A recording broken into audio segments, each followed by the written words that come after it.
Hello प्यारे students, मैं पंकज कुमार वर्मा स्वागत करता हूं आप सबका हमारे चैनल पीएस स्टडी गुरु में। आज हम 12th क्लास के फिजिक्स में चैप्टर नंबर 9 से बहुत ही इंपॉर्टेंट क्वेश्चन करने जा रहे हैं और ये क्वेश्चन कई बार पेपर में पूछा जा चुका है और इस बार भी क्वेश्चन को पेपर में आने की पूरी संभावना है। तो प्यारे स्टूडेंट्स, वीडियो को अंत तक देखिएगा क्योंकि ये क्वेश्चन होने वाला आपके लिए बहुत ही महत्वपूर्ण। तो मैं आज आपको बता दूं, आज हम करने वाले हैं सरल सूक्ष्मदर्शी की आवर्धन क्षमता का व्यंजक, अर्थात सरल सूक्ष्मदर्शी की आवर्धन क्षमता का सूत्र क्या होता है ये आज हम निकालने वाले हैं आज के वीडियो में। तो प्यारे स्टूडेंट्स, वीडियो को अंत तक जरूर देखिएगा क्योंकि क्वेश्चन है बहुत ही इंपॉर्टेंट। चलिए स्टार्ट करते हैं। सबसे पहले हम डायग्राम बनाएंगे।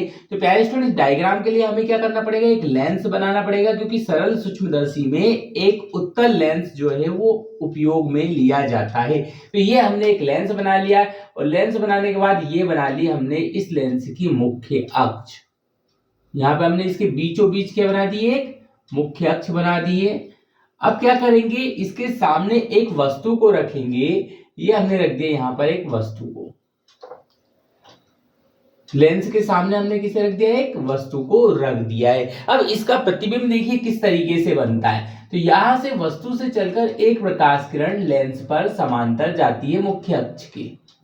यहाँ पे एक प्रकाश किरण जाएगी समांतर और दूसरी प्रकाश किरण जाएगी इसके केंद्र से। इसके केंद्र को हमने नाम दे दिया O। तो दूसरी प्रकाश किरण यहाँ पर केंद्र से होकर जाएगी। ये केंद्र से होकर गई तो जो केंद्र से होकर जाएगी वो सीधी निकल जाएगी और जो ये वाली प्रकाश किरण है ये सीधी ना जाते हुए थोड़ी सी झुक जाएगी। ये हमने यहाँ पे इसे झुका दिया, मुख्य अक्ष है हमारा ये प्रकाश किरण। अब यहां से देखने पर हमारी जो ये दोनों प्रकाश किरणें हैं पीछे जहां पर मिलती है वहां पर हमारा इस वस्तु का प्रतिबिंब बन जाएगा।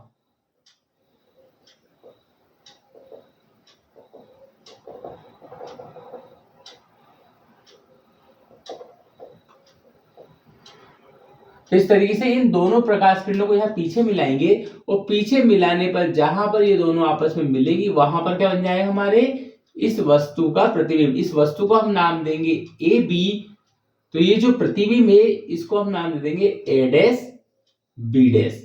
तो यहाँ पर प्यारे स्टूडेंट्स हमारा डायग्राम बन चुका है। यहां से हम इसे देख रहे हैं और देखने पर हमें जो ए बी वस्तु है उसका जो प्रतिबिंब है वो कहां पर दिखाई दे रहा है, ए डैश बी डैश पर दिखाई दे रहा है। तो हमें पता है कि जो प्रतिबिंब के द्वारा बनाया गया कोण होता है वो होता है बीटा। तो ये हमारा जो प्रतिबिंब के द्वारा बनाया गया कोण है वो कौन सा है, बीटा है।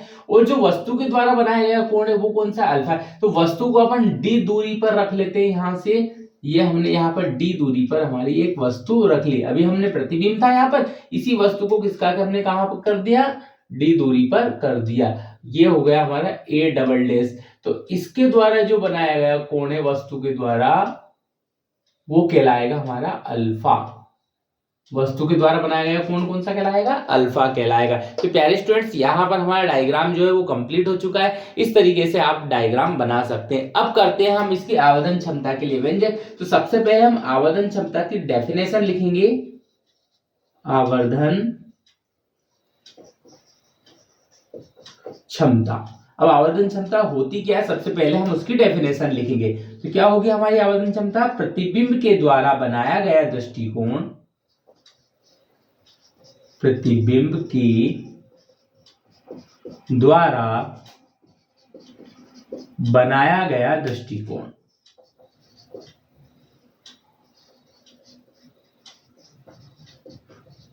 तथा वस्तु के द्वारा बनाया गया दृष्टिकोण तथा वस्तु के द्वारा बनाए गए दृष्टिकोण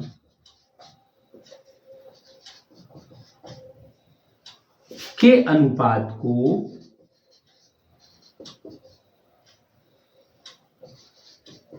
आवर्धन क्षमता कहते हैं। आवर्धन क्षमता कहते हैं। इसे स्मॉल m से दर्शाते हैं।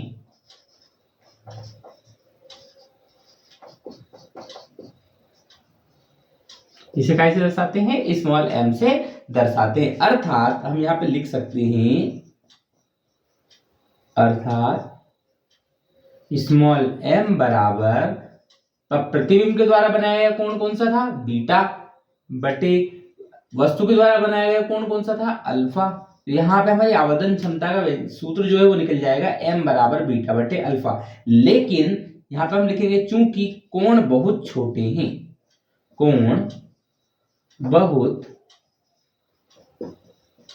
छोटे हैं, यहाँ पर ये जो कोण है ये कैसे हैं, बहुत, अल्फा और बीटा जो कोण है वो बहुत छोटे हैं, इसलिए इनमें अपन लगा देंगे tan।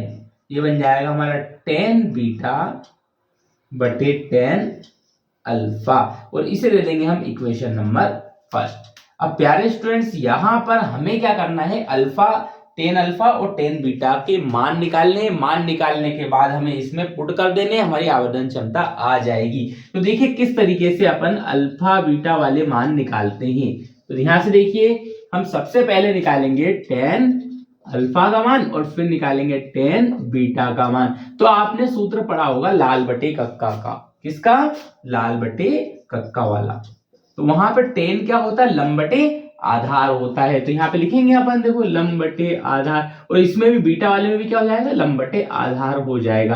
अब अल्फा देखो, अल्फा कहाँ बन रहा है, अल्फा बन रहा है यहाँ पर, अल्फा के सामने लंब कौन है, a double dash b dash, और आधार कौन है, ob डैश। तो यहाँ पे लिख देंगे अपन a double dash b dash बटे ob डैश। लेकिन ये a double dash b dash किसके बराबर है, ये a double dash b dash जो है वो ab के बराबर है, इसलिए यहां पर लिख देंगे हम ab, और जो o से लेके b डैश तक की जो दूरी है वो हमारी d है, इसलिए इसके बटे में लिख देंगे d। लेकिन हमारी प्रकाश किरणें जो है वो उस दिशा में चल रही है, देखो सारी प्रकाश किरणें उस दिशा में, और दूरी अपन ने इस दिशा में नापी, विपरीत दिशा में नापी है, इसलिए कहा क्या लगा देंगे वहां पे, d के साथ माइनस लगा देंगे। ऐसे बीटा में देखिए, यहाँ पे बीटा के सामने जो है वो लंब कौन है, देखो ये बीटा है, यहाँ पे ये पूरा कोण बीटा, लेकिन इसके सामने जो लंब दिख रहा है वो AB है, तो हमने यहाँ लिख दिया AB, और बटे में आधार, तो आधार कितना हो जाएगा, O से लेके B तक की दूरी मतलब OB, ये हमने यहाँ पर लिख दिया। अब ये tan अल्फा और tan बीटा के मान जो है वो हम कहाँ रख देंगे, समीकरण नंबर 1 में रख देंगे। tan अल्फा व tan बीटा के मान समीकरण 1 में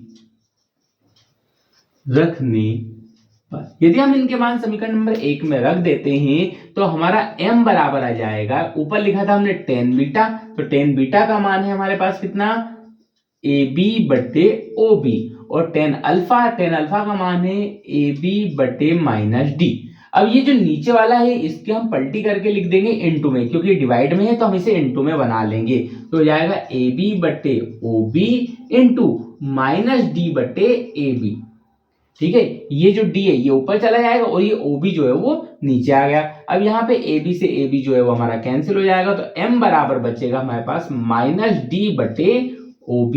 अब O से लेके B तक की दूरी हम लिखने वाले हैं, तो O से लेके B तक की किसकी दूरी है, ये वस्तु की दूरी, और वस्तु की दूरी को हम U से दर्शाते हैं। तो प्यारे स्टूडेंट्स यहाँ पे लिख देंगे m बराबर माइनस d बटे U, लेकिन U के साथ लगाएंगे क्या, माइनस, क्यों, क्योंकि हमने दूरी जो है वो विपरीत दिशा में नापी। जब भी हम प्रकाश किरणों की विपरीत दिशा में दूरी नापते हैं तो उसमें माइनस लगाते हैं। अब क्या करेंगे, ये माइनस से माइनस जो है वो आपस में कैंसिल हो जाएगा, तो m बराबर आ जाएगा d बटे u। d क्या है हमारी, यहाँ पर दूरी है जहां पर हमने प्रतिबिंब हमारा बन रहा है, और ये जो u है वो क्या है, हमारी वस्तु की दूरी है। तो प्यारे स्टूडेंट्स यहाँ पर हमारी आवर्धन क्षमता आ चुकी है। हमने आवर्धन क्षमता के लिए पहले डायग्राम बनाया, फिर आवर्धन क्षमता की डेफिनेशन लिखी, फिर उसके लिए हमने सूत्र ज्ञात किया। तो प्यारे स्टूडेंट्स क्वेश्चन बहुत इजी है, छोड़ के एग्जाम में बिल्कुल भी नहीं आना है। इस क्वेश्चन को पूरा एग्जाम में कीजिएगा, इस तरीके से आपके नंबर नहीं कटेंगे। तो प्यारे स्टूडेंट्स आज का क्वेश्चन आपको कैसा लगा कमेंट करके जरूर बताइएगा, वीडियो को लाइक कीजिएगा और अधिक से अधिक शेयर कीजिएगा। और अभी तक आपने हमारे चैनल को सब्सक्राइब नहीं किया है तो फटाफट चैनल को सब्सक्राइब कर लीजिए और बेल आइकन को प्रेस कर दीजिए, जिससे कि आगे आने वाले वीडियो के नोटिफिकेशन भी आपको मिल सके। तो प्यारे स्टूडेंट्स आज के लिए इतना ही, मिलते हैं नेक्स्ट वीडियो में नए इंपॉर्टेंट क्वेश्चंस के साथ, तब तक के लिए धन्यवाद।